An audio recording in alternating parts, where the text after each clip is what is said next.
Bonjour, bienvenue au Parlement européen à Strasbourg pour un nouveau numéro d'Europe Hebdo. Émission spéciale, notre invité Guy Verhofstadt, ancien Premier ministre de Belgique, président de l'Alliance des démocrates et des libéraux ici au Parlement européen. Avec lui, on va parler d'échéance de nationalité pour les binationaux, auteurs de crimes et délits terroristes.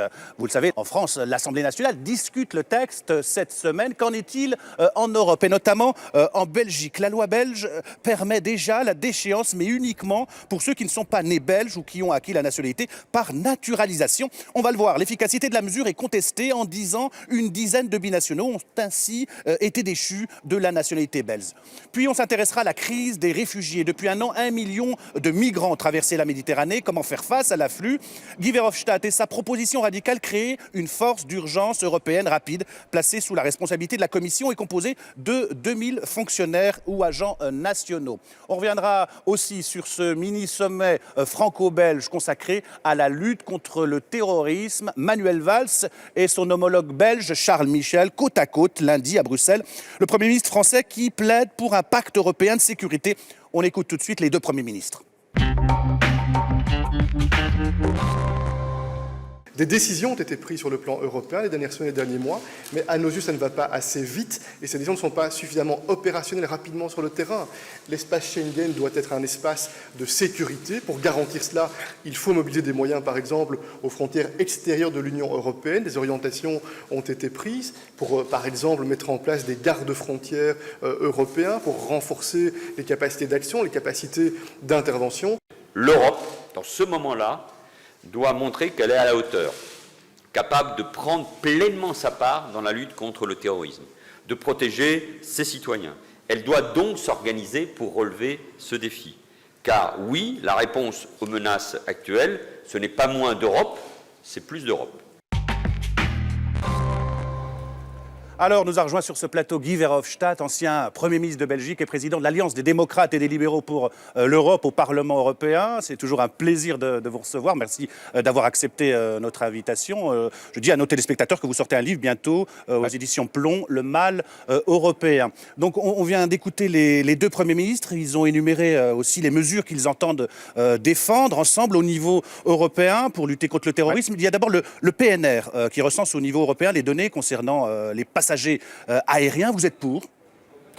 On a voté pour, mais ça ne veut pas dire que le système est déjà opérationnel, parce que c'est une directive. Et cette directive va prendre 2 ans, 3 ans pour le faire appliquer. C'est pour cette raison que je suis en train d'essayer d'obtenir dans la Commission européenne qu'il sorte déjà une sorte d'obligation d'échange entre les différents services au niveau national. Parce que avoir 28 PNR, ça ne donne pas encore la certitude que les services secrets ou les services de police vont savoir ce que les autres savent. Donc il faut un échange obligatoire des informations, ce qui manque pour le moment cruellement dans le dispositif. Il y a aussi cette volonté de modifier les règles de l'espace de circulation Schengen afin d'instaurer de manière systématique et obligatoire le contrôle aux frontières extérieures, y compris pour les ressortissants européens. Extérieurs, ça c'est absolument nécessaire, parce que le problème avec la crise des réfugiés pour le moment, c'est quand même qu'il n'y a pas une bonne gestion, pour ne pas dire il n'y a pas de gestion de la frontière entre la Grèce et la Turquie. Et la proposition, et donc je suis content d'entendre encore une fois les deux Premiers ministres qui disent oui, il faut une solution européenne. C'est clair, pour protéger cette frontière, il faut tout de suite qu'une force rapide est mise en place sur la frontière. Et ça, c'est une solution européenne. Ce n'est pas au niveau national. On va en parler en seconde partie d'émission.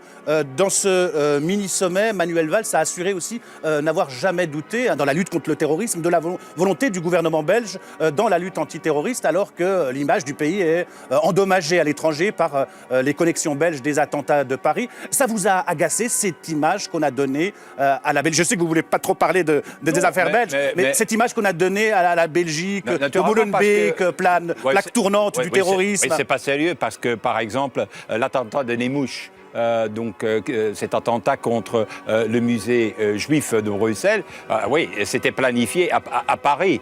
Comme ça, il faut savoir, les terroristes, ils ne connaissent pas les frontières. Et donc, ça n'a aucun sens de commencer à se bagarrer entre les différents États membres de l'Union. Plutôt, il faut en tirer les leçons. Et les leçons à en tirer, c'est mettre en place des capacités au niveau européen. Par exemple, au niveau de l'information, des informations qui sont nécessaires et de l'intelligence dont on a besoin. Ça, il faut faire aussi au niveau européen. Ça n'a aucun sens que certains services de renseignement et certains services de police savent quelque chose, mais que les autres, leurs collègues en Belgique, en Allemagne, en France, ne le savent pas. Et donc, créer cette capacité, c'est ça la priorité pour le moment. Et donc, il y a la déchéance de nationalité à armes, de dissuasion massive, pas sûr, annoncé 3 jours après les attentats du 13 novembre. Le projet de François Hollande d'étendre la déchéance de nationalité aux binationaux nés français et de l'inscrire dans la Constitution divise aujourd'hui profondément la classe politique et la société civile. Vu de Belgique, les débats qui émergent sur les questions de sécurité, d'égalité et de liberté ont un air de déjà-vu. Et pour cause, le pays a déjà mis cette idée de déchéance sur la table au début de l'année, après les attentats de janvier à Paris et une action antiterroriste à Verviers, près de Liège. Le reportage en Belgique de Céline Martel. L'attaque qui a eu lieu ce matin dans les locaux de Charlie Hebdo. 12 morts, 20 blessés. 7 janvier 2015, la Belgique, avec le monde entier, sous le choc des attentats de Charlie Hebdo et de l'Hypercacher. La Belgique, en alerte maximum, 8 jours plus tard, un projet d'attentat est déjoué à Verviers, dans la province de Liège. Une cellule djihadiste est démantelée, nouveau choc. Dans la foulée, s'organise une réunion interministérielle pour muscler l'arsenal des lois antiterroristes. 12 mesures, et parmi elles, la déchéance de nationalité. Sous le coup de l'émotion, la chancellerie annonce qu'elle s'étendra à tous les binationaux, y compris ceux qui sont nés en Belgique. Toute personne qui bénéficie de 2 nationalités, entre elles la nationalité belge, peut faire l'objet d'un tel retrait de nationalité. Le projet de loi arrive devant le Parlement, et comme en France, le débat s'enflamme. Vous avez été le boulet par rapport aux politiques antiterroristes que nous aurions dû mettre en place bien plus tôt. Nous avons des doutes quant au retrait de nationalité vis-à-vis d'une personne qui vit depuis toujours chez nous. À l'origine de la déchéance pour tous les binationaux, le parti NVA, un parti nationaliste qui appartient à la coalition gouvernementale. Lorsque quelqu'un se met en dehors de la démocratie, essaye de détruire la démocratie doit être apte à se défendre. Il ne faut quand même pas oublier qu'il s'agit de personnes qui ont commis des actes atroces. Un argument qui ne convaincra pas la majorité. Les parlementaires vont finalement limiter la déchéance aux seuls Belges naturalisés. En revanche, ils vont étendre le champ de la déchéance, jusqu'à présent limitée aux crimes. Elle va pouvoir s'appliquer à toutes les infractions terroristes punies d'au moins 5 ans de prison. On a une panoplie d'infractions terroristes qui est de plus en plus large, comme la collaboration à une entreprise terroriste, le financement d'une entreprise terroriste, mais aussi la propagande terroriste, l'aide que l'on accorde à quelqu'un pour que celui-ci rejoigne un groupe terroriste. Si vous partez en Syrie, manifestement ce n'est pas pour faire du tourisme, donc il y a de fortes chances que ça s'inscrive dans un projet terroriste. C'est un délit en droit pénal belge, et si vous êtes condamné pour ce délit, eh bien, vous pouvez faire également l'objet d'une déchéance de la nationalité belge. La déchéance, une sanction cependant symbolique pour beaucoup. Ludivine Poncio est chroniqueuse judiciaire au journal Le Soir. Elle a étudié de près les filières djihadistes belges. Pour cette journaliste, pas de doute, la déchéance de nationalité est une mesure cosmétique, inapplicable à la plupart des terroristes impliqués dans les derniers attentats. Par exemple, Salah Ibrahim Abdeslam, qui eux sont français, ils ont toujours vécu à Bruxelles et donc pour eux, forcément, ça ne va pas s'appliquer. Dans le cas d'Abaoud, Abaoud est belge, il est né en Belgique, il a vécu en Belgique, donc cette loi ne s'appliquerait pas non plus. Aujourd'hui, seules 2 procédures pour déchéance de nationalité sont en cours, dont celui de la plus célèbre des salafistes belges, Malika El Haroud. Son visage est associé au terrorisme depuis des années, 2 fois veuve de kamikazes islamistes, elle a été condamnée à 8 ans de prison pour l'organisation d'une filière vers l'Afghanistan. Depuis sa cellule, elle prépare activement sa défense avec l'aide de son avocat, maître Nicolas Cohen. Malika El Haroud se sent belge, veut rester belge et n'envisage pas un retour au Maroc. Vers où est-ce qu'on va l'expulser? Est-ce qu'on peut seulement expulser cette personne vers le pays en question? On sait que le Maroc a une pratique constante, systématique, depuis de nombreuses années, d'arrêter et de torturer systématiquement les personnes poursuivies pour terrorisme. Malika El Haroud aura fini de purger sa peine fin 2016. Elle devrait savoir d'ici là si elle garde la nationalité belge. Malgré les nouvelles lois de l'été dernier, le débat n'est toujours pas clos en Belgique. Après les attentats de novembre à Paris, et alors qu'est pointée du doigt la communauté de Molenbeek, le parti nationaliste NVA a relancé la piste de la déchéance pour tous les binationaux. Nous, on souhaite aller plus loin. Ma proposition de loi concerne en tout cas également les personnes qui sont nées belges. Un débat national, aux accents familiers, et qui va s'inviter dans l'hémicycle français à partir de cette semaine. Guy Verhofstadt, j'ai envie de vous demander, est-ce que ça a servi à quelque chose, la déchéance de nationalité, dans la lutte contre le terrorisme en Belgique? En tout cas, je ne veux pas me mêler dans la discussion qui est en train de se produire en France pour le moment sur cette proposition. Moi, personnellement, je vous donne... Sur l'exemple belge, on a vu un reportage en Belgique. Ce n'est pas ça qui va résoudre le problème terroriste. Le problème terroriste, c'est d'abord en finir avec les conflits. D'où viennent les terroristes, où ils sont alimentés par ces zones de conflit. La Syrie est naturellement la première exemple. Faut agir sur les pays tiers. Et deuxièmement, ce qu'il faut faire, c'est s'organiser au niveau européen. Encore une fois, on a un espace Schengen, ça donne une liberté de se promener à l'intérieur de l'Union européenne, mais on n'a pas ni des gardes-frontières communes, et on n'a pas un système d'asile commun, on n'a pas une capacité de renseignement qui est commune en Europe. C'est ça qui manque. Et pour moi, ce sont des choses qui sont beaucoup plus importantes que le projet qui est en train de se discuter en France. On va passer maintenant à des sujets strictement européen, ça va vous faire plaisir. Donc il y a la crise des migrants, la solidarité face aux migrants à l'épreuve des faits. On l'a peut-être un peu oublié, mais il y a 4 mois, l'Europe trouvait un accord pour la répartition de 160 000 migrants. Où en est-on aujourd'hui en Europe? Qui joue le jeu et qui ne joue pas le jeu? On regarde et on réagit juste après.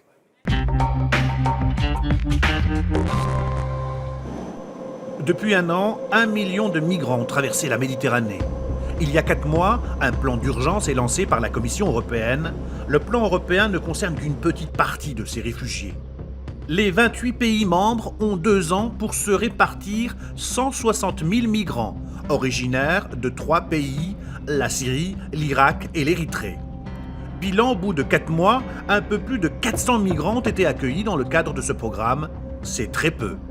Il y a les pays qui ne jouent pas le jeu et n'ont prévu aucune place d'accueil pour les réfugiés de ce programme. La Croatie, la République tchèque, le Danemark, la Hongrie, l'Estonie, la Slovénie ou la Slovaquie. Ce sont les États qui posent problème, ce sont les égoïsmes nationaux. C'est la volonté de dire « je préfère laisser aux autres la responsabilité de l'accueil plutôt que d'assumer ma part ». Donc au fond, dans ce dossier-là, il y a un manque terrible d'Europe, mais c'est bien les États qui nous empêchent. On a globalement 3 États qui font leur boulot. L'Allemagne, la Suède et l'Autriche. Et en France, comment cela se passe? Paris s'était engagé à ouvrir ses portes à 24 000, puis 30 000 réfugiés sur 2 ans. Bilan, au bout de 4 mois, un peu plus d'une 60aine de personnes accueillies. Le problème, peu de migrants veulent rester en France. 24 000 réfugiés, c'est ce qu'accueille l'Allemagne en 2 semaines. Nous, on veut les accueillir sur 2 ans.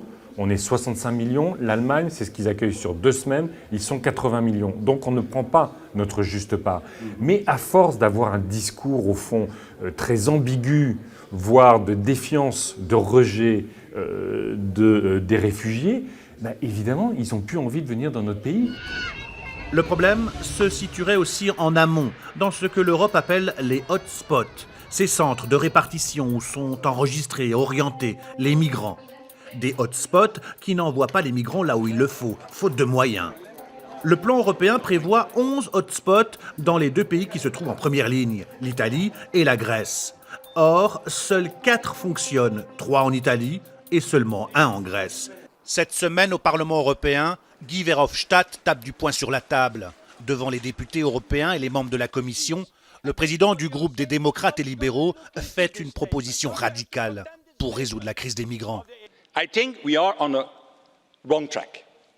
We're going to not solve the problem in the way we are dealing with it. Je pense que nous faisons fausse route. Nous nous fourvoyons. Nous ne pouvons pas régler les problèmes comme ça. La Commission, elle dit oui, les Grecs s'améliorent, ils contrôlent mieux les frontières. C'est faux. Regardez l'évaluation faite par votre Commission européenne. Elle a présenté une analyse qui porte sur le contrôle aux frontières entre la Grèce et la Turquie. Un contrôle qui ne fonctionne pas. Les personnes ne sont pas enregistrées. C'est la raison pour laquelle on retrouve des milliers de jeunes réfugiés. On a le document d'Europol. On a des personnes qui ne sont pas retenues dans de bonnes conditions. Il n'y a pas de distinction entre migrants économiques et réfugiés. Ça ne fonctionne pas. Notre proposition est donc très simple. Vous devez utiliser l'article 78 du traité. Il vous donne la possibilité de prendre des mesures d'urgence et de vous organiser pour les frontières avec une force de réaction rapide. C'est à l'Europe de faire ce boulot. C'est facile de dire oui, les Grecs vont s'améliorer, on va faire des recommandations aux autorités grecques, on va voir dans 3 mois. On sait ce qu'il va y avoir dans 3 mois. On va avoir encore 300 000 réfugiés qui vont arriver en Grèce. Ça ne marche pas. On doit donc prendre nos responsabilités, utiliser l'article 78 tout de suite en Conseil le 18 février. Il y a 10 jours, Jean-Claude Juncker a rappelé à l'ordre les pays européens. Chaque semaine, 12 000 migrants supplémentaires arrivent en Grèce. Un plan d'urgence qui ne démarre pas. Et ce sont les filières clandestines qui se développent. Voilà, Guy Verhofstadt, j'ai envie de vous demander, est-ce que l'Europe peine à tenir ses promesses en matière d'accueil des migrants? Non, je m'excuse, c'est les États membres qui ne tiennent pas leurs promesses. Ils ont fait un accord... Comme l'a dit tout à l'heure Yannick Jadot. Oui, ils ont fait un accord sur 160 000 réfugiés à la repartir, alors... plus ou moins 400, on a trouvé une place pour plus ou moins 400, ça ne va pas du tout. Donc on est vraiment en train de suivre la mauvaise direction dans cette affaire. Vous avez une proposition radicale. Créer une force d'urgence européenne rapide. Avec 2000 fonctionnaires et agents. C'est quoi C'est 2000 fonctionnaires et agents qui vont aller à la frontière gréco-turque. C'est là où le problème se pose. C'est là où le problème se pose. Il y a, soi-disant, 4 centres de réception. En réalité, il n'y a qu'une. Les autres ne fonctionnent pas. En Grèce, oui.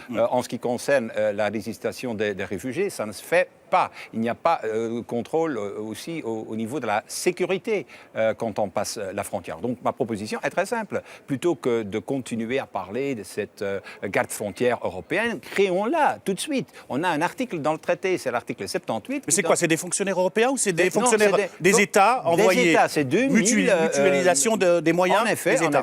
Parce que cette frontière gréco-turque est une frontière extérieure de l'Union et donc c'est la co-responsabilité de tous les États membres.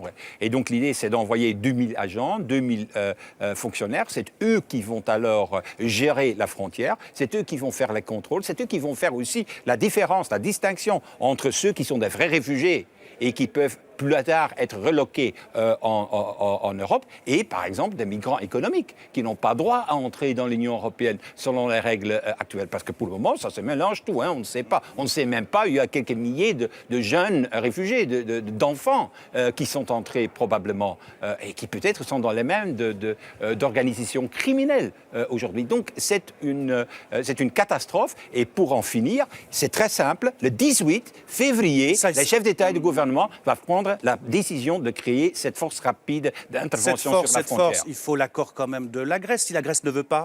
Si la Grèce ne veut pas, elle se met automatiquement en dehors de Schengen, c'est clair. En plus, ce n'est pas une agression de la Grèce. Un problème de souveraineté nationale. Oui, mais souveraineté nationale. Il n'existe pas de souveraineté nationale quand on parle des frontières extérieures de l'Union européenne, puisque c'est une cause commune, c'est une responsabilité commune. Donc ce qu'il faut faire, c'est le faire ensemble, naturellement, avec les autorités grecques, mais tout de suite prendre cette décision d'envoyer...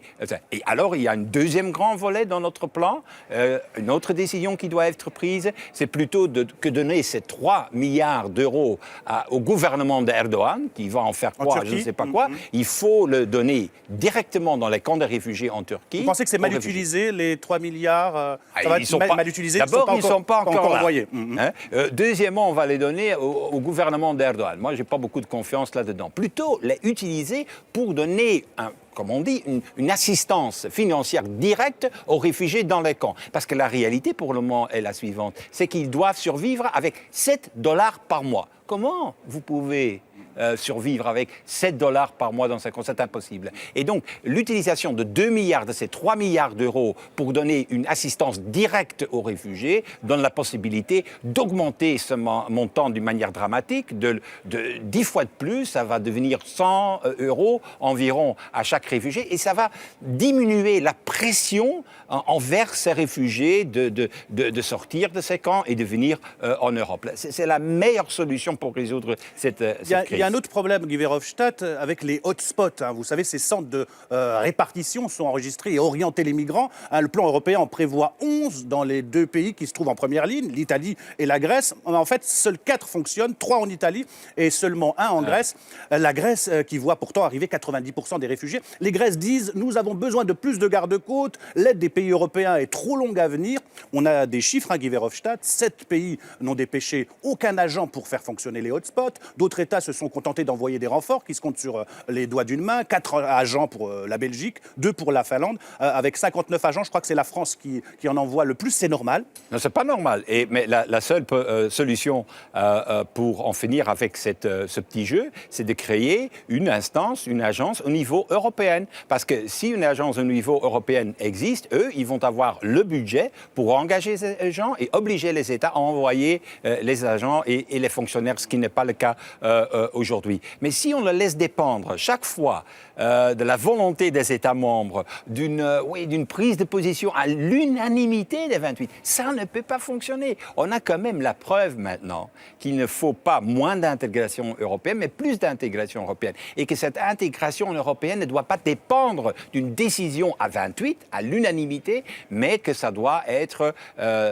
dépendre d'une agence, d'une entité au niveau européen, au niveau fédéral, au niveau communautaire. Ça peut fonctionner. L'autre actualité européenne, Guy Verhofstadt, c'est le Brexit, l'idée que la Grande-Bretagne pourrait sortir de l'Europe. Est-ce que c'est envisageable? Il y a un référendum bientôt en Grande-Bretagne. Ouais. Est-ce que c'est envisageable selon vous? Est-ce que c'est possible? C'est possible. On ne sait jamais ce que les Britanniques vont décider, les citoyens. Parce que, naturellement, si on raconte toujours des choses négatives sur l'Union européenne, alors on peut s'attendre à une vote négative à la fin. Parce que si on explique toujours, oui, ça ne fonctionne pas bien, l'Union, il y a la crise des réfugiés, la crise sécuritaire, la crise géopolitique. À la fin, qu'est-ce que disent les citoyens? Ça ne fonctionne pas d'une bonne façon, donc on est contre. Donc il faut faire attention, surtout qu'au niveau géopolitique, ce serait dramatique si la Grande-Bretagne sort de l'Union européenne. Le seul qui ne va pas se plaindre, c'est Poutine, parce qu'il aime une Europe divisée entre, d'une part, la Grande-Bretagne et d'autre part, le continent. Donc il faut l'éviter. Mais il faut l'éviter comment? Il ne faut pas suivre certains hommes politiques britanniques dans toutes leurs sottises. David Cameron, le Premier ministre britannique, a décidé, il dit que les travailleurs européens qui s'installeraient en Grande-Bretagne ne doivent pas bénéficier d'allocations pendant 4 ans. Ouais, pendant 4 ans. Il demande une sorte d'intervention. Est-ce que c'est acceptable? Ben, ce n'est qu'acceptable si c'est la Commission qui le décide ou qui le propose, parce que la Commission est le garant des intérêts de l'Union européenne. Et s'il y a vraiment un problème, c'est à la Commission d'en décider, pas la Grande-Bretagne, parce que si c'est la Grande-Bretagne qui en décide, on va tuer l'Union européenne. Et en plus, ce qu'il ne faut pas non plus, c'est de commencer à réécrire l'histoire de l'Union européenne avec cette négociation. Par exemple, de dire oui, cette idée d'avoir une Europe de plus en plus intégrée, ce n'est pas nécessaire, ce n'est plus nécessaire.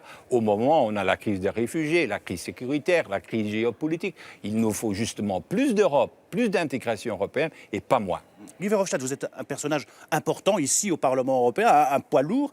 On a l'impression que les Français, peut-être les Belges aussi, ne s'intéressent pas trop à votre action, à l'action du Parlement européen. Comment vous l'expliquez ? C'est des intérêts, des affections. Je ne sais pas.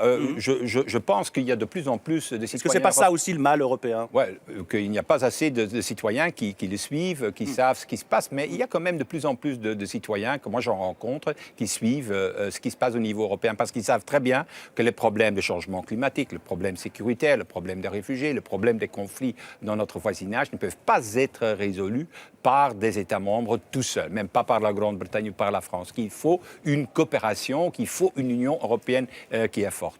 Et c'est une bataille très dure, parce qu'il faut se battre contre des nationalistes, des populistes qui veulent expliquer aux gens, et qui sont en train d'expliquer aux gens, que de se retirer derrière les frontières nationales, ça va résoudre tous les problèmes du monde, ce qui naturellement est faux. Guy Verhofstadt, merci d'avoir accepté notre invitation. C'est toujours un plaisir de vous recevoir. C'est la fin d'Europe Hebdo. Merci de nous avoir suivis. La semaine prochaine, vous retrouvez Nora Hamadi. D'ici là, bonne suite des programmes sur les chaînes parlementaires et la RTBF. Bye bye.